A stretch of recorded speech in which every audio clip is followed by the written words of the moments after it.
Praise the lord. మన ప్రభువును రక్షకులను యేసుక్రీస్తు నామానికి మహిమ కలుగును గాక.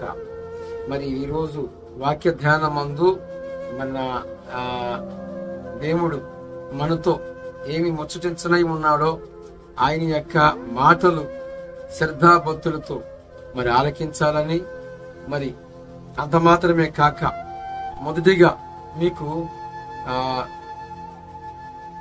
హృదయపూర్వకమైన వందనాలు తెలియజేస్తున్నాను.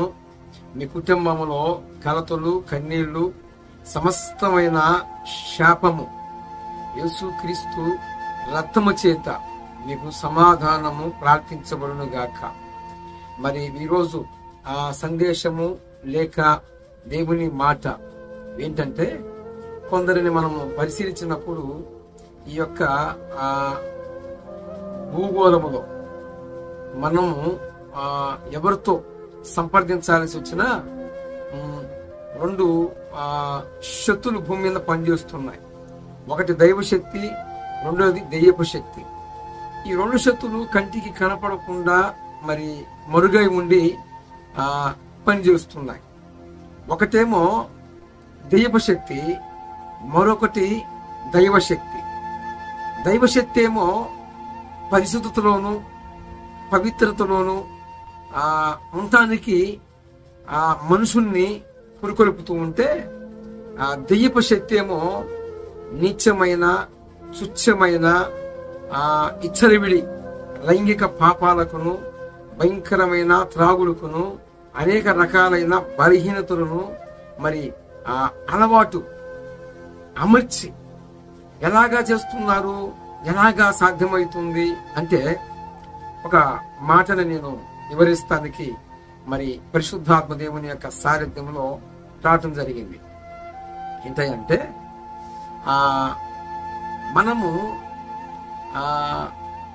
సొదొమ గుమ్మార పట్టణాన్ని మనం చూసుకుంటే, ఈ సొదొమ గుమ్మార పట్టణాలలో ఫస్ట్ ఈ 5 పట్టణాలు గుమ్మరాలని, సుధమ, గుమ్మర, చిన్నదైన సోయారు, ఇక ఈ చుట్టుపక్కల సుధమ చుట్టుకొని ఉన్న ప్రాంతాలన్నీ కూడా ఒక 5 పట్టణాలు బైబిల్ గ్రంథంలో చెప్పబడి ఉంది.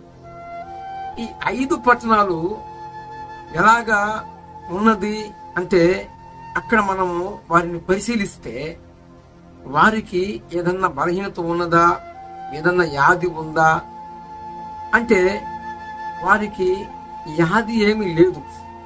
ఆఖరికి వారికి మోకాళ్ళు నొప్పులు కూడా లేవు. అంతగా ఆ యొక్క ప్రాంతంలో ఆ యొక్క వాతావరణము అంత నిర్మలంగా, అంత స్వచ్ఛంగా, ఆ ప్రాంతంలో చాలా విలువైన, చాలా ఘననిధి, సిరి సంపదకి తక్కువ లేదు, తినటానికి ఆహారానికి తక్కువ లేదు. ఎంతగా ఆ యొక్క ప్రాంతవాసులు ఉన్నారు అంటే, ఆ వ్యాధి అనేది వారి దరిదాపులు లేనట్లే మనకి పరిశుద్ధ గ్రంథం తెలియజేస్తున్న మాట. ఇలాంటి మరి వాతావరణంలో ఉన్నవారు మనము చూస్తే ఎలాగ పోల్చి చెప్పొచ్చు అంటే, బాల్యము నుండి కష్టపడేవాడును, కష్టము లేకుండా పెరిగిన వానికి ఏం తెలిసిద్ది చెప్పండి ప్రియా సహోదరులరా? బాల్యము నుండి కష్టపడిన వాడికి ఆ కష్టం విలువ తెలిసిద్ది. మరి సుకుమారంగా పెరిగిన వానికి సుకుమారమైన భక్తిలో, అంటే సాఫ్ట్గా దేహం మీద దెబ్బ పడకుండా, అసలు కష్టమేదో తెలియకుండా బ్రతికిన వానికి ఆ కష్టం విలువ తెలియనట్లుగా ఈ సొదొమ గుమ్మార పట్టణంలో వారు ఎలాగ ఉన్నారు అంటే, వారికి అసలుకి కష్టము అనేది వారికి తెలియకుండా ఆ ప్రాంతంలో చిన్న వ్యాధి కూడా, ఆఖరికి మోకాళ్ళ నొప్పులు కూడా లేని పరిస్థితి. అలాగా వారి యొక్క జీవనోపాధి, వారి యొక్క ప్రయాణాలు అనేక రకాలుగా కొనసాగిస్తున్నప్పుడు, నేను ముందరే చెప్పాను, ఒకటేమో దైవశక్తి, మరొకటేమో దైవశక్తి. ఈ రెండు కంటికి కనపడకుండానే చేస్తున్నది. ఒకటేమో పరిశుద్ధత యందును పవిత్రత అందును పురికొల్పుతూ ఉంటే, మరొకటి అపవిత్రతను వారి దేహాలని వాళ్ళే రకరకాలుగా దాన్ని చేసుకున్నట్లుగా, అపవిత్రత పరుచుకున్నట్లుగా.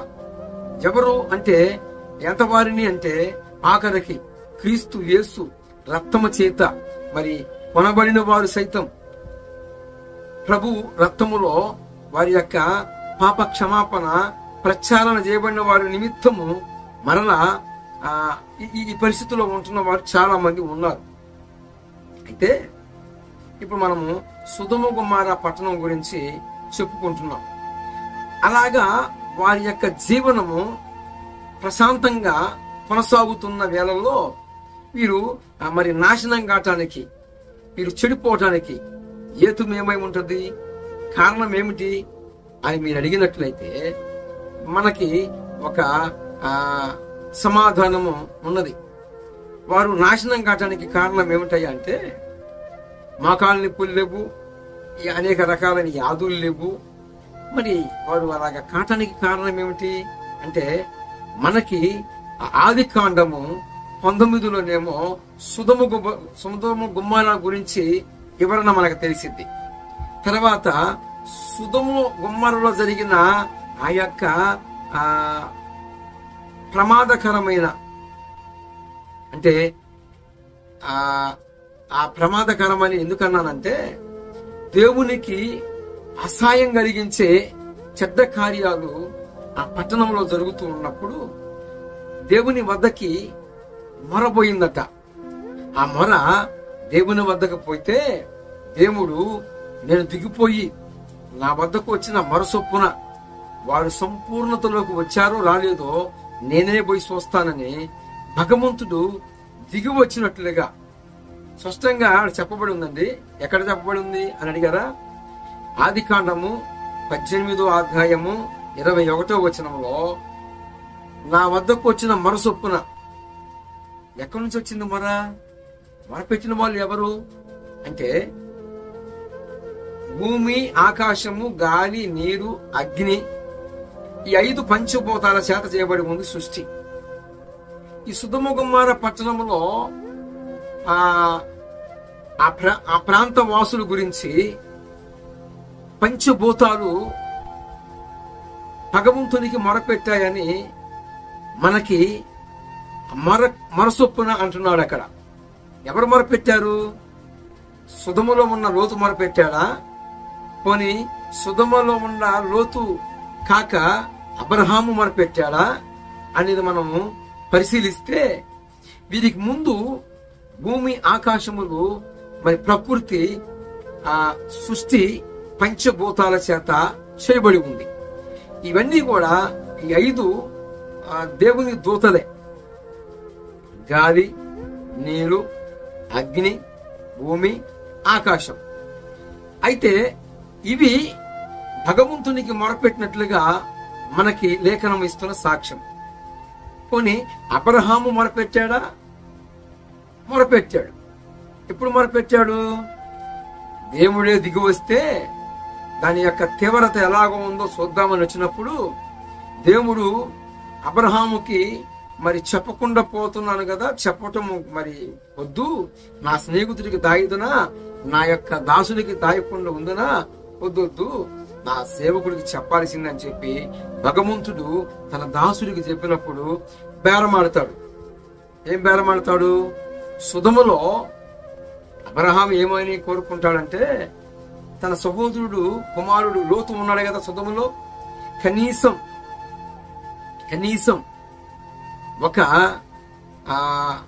100 మందిని లేదా 60 మందిని లేదా 50 మందిని మరి 30 మందిని లేదా 20 మందిని అలాగా బేరమాడుకుంటూ వస్తున్నాడు. ఎవరు? అబ్రహాము.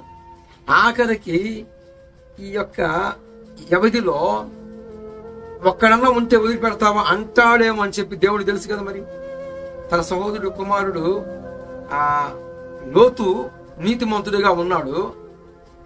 తర్వాత లోతు భార్య సుధముతో కలిసిపోయినట్లుగా మనకి దేవుడు లేఖనం ఇస్తున్న సాక్ష్యం. అయితే లోతు మరి నా సహోదరుడు ఉన్నాడు కదా, మరి ఆ లోతు నీతిమంతుడిగా ఉన్నాడు కదా, మరి తన నిమిత్తమైన మరి సుధమను వదిలిపెడతావేమని చెప్పి మరి నాశనం చేయడానికి వచ్చావు కదా అని బేరం మొదలుపెట్టాడు. ఎప్పుడు భగవంతుడు దిగి వస్తే, భగవంతుని వద్దకి ఒక మొరపోతే ఆ మొర చొప్పున వారు సంపూర్ణులయ్యారో లేదో అని చెప్పి దేవుడే వస్తే, దేవుడు వచ్చి అబ్రహామును కలుసుకున్నప్పుడు మమ్మీరే పర్వతం అంటే మన ఆదికాండము 18లో సింధూరు వనము దగ్గర అబ్రహామును కలుసుకున్నాడు. ఈ యొక్క అబ్రహామును కలుసుకున్నప్పుడు బేరమాట మొదలు పెట్టాడు. ఇక ఎక్కడ ఆదికాండము 18వ అధ్యాయము 21వ వచనంలోనేమో ఇక దిగి వచ్చాడు దేవుడే. దిగి వచ్చినప్పుడు సింధూరు వనము దగ్గర అబ్రహామును కలుసుకున్నారు. అబ్రహాము కలుసుకున్న తర్వాత ఆ అబ్రహాము దగ్గరకి ముగ్గురుగా వస్తారు. అప్పుడు ఆ లోతు దగ్గరకి 2 వస్తారు. వీరిరువురు దైవతిత్వంలో ఉన్నవారే. దేవుడే వచ్చాడు, మరి చెప్పిన వాడు దేవుడే. నేను దిగిపోయి నా వద్దకు వచ్చిన మొర చొప్పున నేను వెళ్ళి సంపూర్ణతగా వాళ్ళు అయ్యారో లేదో నేనే పోయి చూద్దామని దిగి వస్తే సొదొమ గొమొర్రా పైత్యం ఎంత ముదిరిందయ్యా అంటే, భగవంతుడే వస్తే భగవంతున్నే సమీపించాలని వారి యొక్క స్థితి ఎలాగైందంటే విచ్చలవిడి లైంగిక పాపానికి దాసులుగా మార్చబడి వీళ్ళు అలాగా నాశనం కావటానికి కారణం ఏమిటి అని మనం బైబిల్లో ఉన్న మాటల్ని తెలుసుకున్నట్లయితే, వీరు నాశనం కావటానికి కారణము మనకి యూదా రాసిన పత్రికలో మనకు స్పష్టంగా చెప్పబడి ఉందండి. సొదొమ గొమొర్రా నివాసములో ఉన్న ఆ మనుషులందరూ కూడా నాశనం కావటానికి హేతు ఏంటంటే, నేను ప్రథమంగా ఒక మాట అన్నానండి. ఒకటి దైవశక్తి, రెండోది దెయ్యపు శక్తి. ఈ దెయ్యపు శక్తి చేసిన పని ఏంటంటే, మనకు యూదా రాసిన పత్రిక 1వ అధ్యాయము 6వ వచనములో మనకు సాక్ష్యం ఇస్తున్నారు.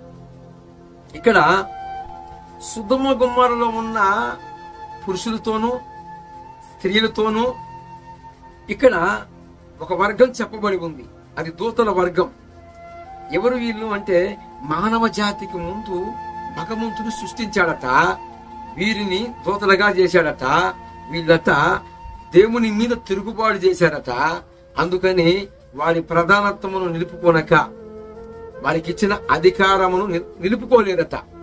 కాబట్టి వారు కట్టిక పాషాణముల ద్వారాగా మరి వారు ఒక పాతాళం బిలాములో బంధింపబడ్డారు. ఇది ఒక బ్యాచ్. వీరు ఫస్ట్ ఏమంటున్నాడు అంటే, వారి ప్రధానత్వమును నిలుపుకోనక అన్నాడు. ప్రధానత్వం అంటే వారికి ఒక అధికారం ఇవ్వబడి ఉంది. ఈ అధికారాన్ని వారు దుర్వినియోగ పాలు చేసుకున్నారు. ఎలాగా అంటే, వీరు పరశరీరాలతో అప్పుడప్పుడు కళ్ళు వస్తుంటాయి, పేడ కళ్ళు వస్తుంటాయి. ఈ యొక్క కళల ద్వారాగా సొదొమ గొమొర్రా పట్టణంలో ఆ చుట్టుపక్కల ప్రాంతాల్లో ఉన్న వారందరినీ ఎడిసి 5 పట్టణాలని ఈ యొక్క దూతలు కళల ద్వారాగా వాళ్ళని సమీపించి పరశరీరులుగా కావటానికి, వారి అంత నాశనం కావటానికి కారణం ఎవరయ్యా అంటే ఈ దూతలట. వీరి వలనే సొదొమ గొమొర్రా పట్టణం ఆ చుట్టుపక్కల ప్రాంతాలన్నీ కూడా 5 పట్టణాలలో ఉన్న ప్రజలట వీరు కళలలో సమీపించి వాళ్ళని నాశనం చేశారట. ఇది కారణం అని యూదా రాసిన పత్రిక సాక్ష్యం ఇస్తుంది. నా సహోదరి సహోదరులారా, మనము దేవునికి సమీపంగా ఉన్నాం. యేసు ప్రభు వారి యొక్క రాకడకి సమీపంగా ఉన్నాం. ఎవరికి వారు పరిశీలించుకోవాలి, పరిశోధించుకోవాలి. అనిసిపెట్టిగా ఏదన్నా పొరపాటు జరిగిన తండ్రి రక్తమును సమీపించాలి. ఆయన మన పాపముల నుండి మనల్ని విడిపిస్తానికి, ఇంకా మనము భూమి మీద ఉండగానే మనము సరిచేయబడితే తప్పకుండా ఆయన రక్తమును మన కొరకు మన మీదకి కుమ్మరిస్తాడు. ఆయన రక్తమును బట్టి మనము నీతిమంతులుగా తీర్చబడతాం. కాబట్టి సొదొమ గొమొర్రా పట్టణం నాశనం కావడానికి కారణం ఎవరు అంటే వీరే. వారిని కలల ద్వారాగా సమీపించి వారు సంపూర్ణులు అంటే సత్యము అసత్యములో వారిని ఏం చేసింది ఈ యొక్క దెయ్యపు శక్తి అంటే వారిని పాతాళానికి విడుచుకొని పోవటానికి వారిని నాశనం చేసేసింది. కొందరు మనం చూస్తాం, ఎంత చెప్పినా వినరు, భ్రష్ట మనసుకి అప్పచెప్పబడతారు. నువ్వు మొన్న నిన్న దాకా చర్చికి వచ్చావు, మరి యేసు ప్రభువు రక్తంలో గడగబడ్డావురా, మరి ఆ బారుసాపు గారు తిరుగుతున్నావురా, మరి నువ్వు చేసే పనులు మంచి కాదు అని పురుషుని అడిగినా, పోనీ స్త్రీని అడిగినా, అమ్మాయి నువ్వు చేసే సహవాసం మంచిది కాదు, నువ్వు చేస్తున్న పని కరెక్ట్ కాదు, మరి నువ్వు దేవుణ్ణి వదిలిపెట్టుకొని నీ ఆత్మను అమ్మేసుకున్నట్లు ఉన్నావు, మరి పాతాళానికి విడుచుకొని పోతాడు అపవాది సాతానుడు అని ఎంత మొత్తుకున్నా వాళ్ళు వినరు. ఎందుకు తెలుసా? వారి యొక్క ఆత్మని వారే చేతులారా సాతాను గవర్నమెంట్ కి అప్పజెప్పుకున్నారు. ఇంకా ఎంత మొత్తుకున్నా మనకు జవాబు ఉండదు, సమాధానం ఉండదు. ఇంకా మనము ఎక్కడ వారితో ఎదురుపడినప్పుడు మనం ఎక్కడ యేసు ప్రభు గారికి వస్తావు, ఎక్కడన్నా మారతావా అని అడుగుతావేమో అని చెప్పి మనల్ని ఆడ చూసే పక్కకు తొలగిపోతారు. ఎందుకు అంటే వారు భ్రష్ట మనసుకి అప్పజెప్పబడ్డారు. వీరు భ్రష్ట మనసుకి అప్పజెప్పబడిన కారణాన్ని బట్టి వారిలో ఉన్న అపవాది ఏం చేస్తాడంటే వెలుగును చూసినప్పుడు చీకటి మరుగు అతనికి ఏముంటది. దీన్ని బట్టి ఎవరు ఉన్నారో సరిచూసుకొని యేసు ప్రభు యొక్క పాదాలకి జీవితాన్ని అప్పజెప్పుకుంటే సొదొమ గొమొర్రాలో ఉన్న లోతుని కాపాడినట్లుగా నిన్ను కాపాడటానికి దేవుడు సమర్థుడు. లోతు తన జీవితాన్ని యేసయ్య చేతులకు అప్పచెప్పాడు. నీ జీవితాన్ని కూడా ఆయన చేతికి అప్పచెబుతావా? మారండి, మారు మనసు పొందండి. పరిశుద్ధాత్మ దేవుడు మనకు సహాయం చేయనుగాక. ఆమేన్.